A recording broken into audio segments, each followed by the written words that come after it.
Tegemist on Valgamaa noorte häälekandjaga, mille ajalugu läheb tagasi aastasse 2009, kui ilmus esimene leht. Selle panid kokku peamiselt noorsootöötajad ning see oli mõeldud ühekordse projektina.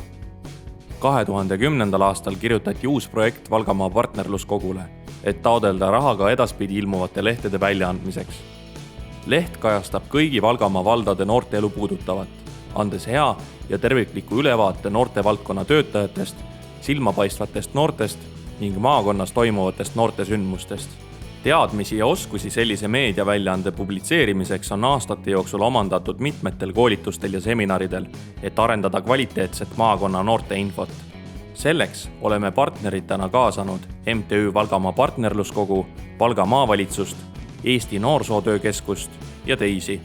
Noortelehe aktiivne periood algas 2011. aastal, kui toimetuse töösse kaasati juba erinevate piirkondade noori, alates vanusest 14, ning lehte hakati täielikult nende oma näo ja sõnade järgi kujundama. Teine leht ilmus 2011. aasta kevadel ning kujunduselt on leht siiani selle lehenumbri sarnaseks jäänud. Sellest aastast alates on meediaväljaande ilmumist ja maakonna eri paikadesse kohaletoimetamist toetanud Valgamaa omavalitsuste liit, kes on näinud meie tegevuses jätkusuutlikkust. Alguses oli leht 8-leheküljeline, ent alates 2011. aasta talvekuu numbrist 12-leheküljeline. Siis hakkas leht ilmuma kord kvartalis ja läbi 2 tegevusaasta on toimetuse töösse järjepidevalt kaasatud ajakirjandushuvilisi, kuid ka varasema meediakogemuseta noori, kes on saanud end erinevates ametites proovile panna.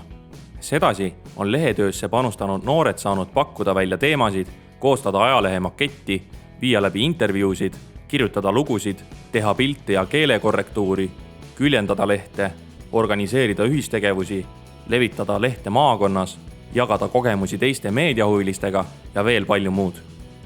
Kõike eelnevat peamiselt vabatahtlikult.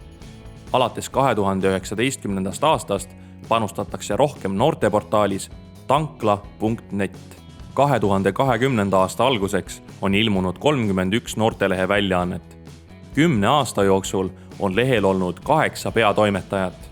Siiri Liiva, Sandra Pikk, Kertu Võsu, Merlika Hütsi, Egle Kõvask, Karoliina Kruusmaa, Jaanika Jaansoo, Mareli Nielson. Selleks, et liituda noortelehe toimetusega, ei pea noor olema tingimata eesti keele filoloog.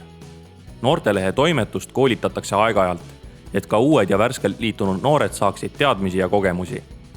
Silmaringi avardamiseks, kogemuste vahetamiseks ja võimaliku tööpõllu tutvustamiseks on toimunud meediareise, mille käigus külastati Postimehe toimetust, Äripäeva, Delfit, Eesti Ekspressi ja lisaks veel mitmeid tele- ja raadiotoimetusi.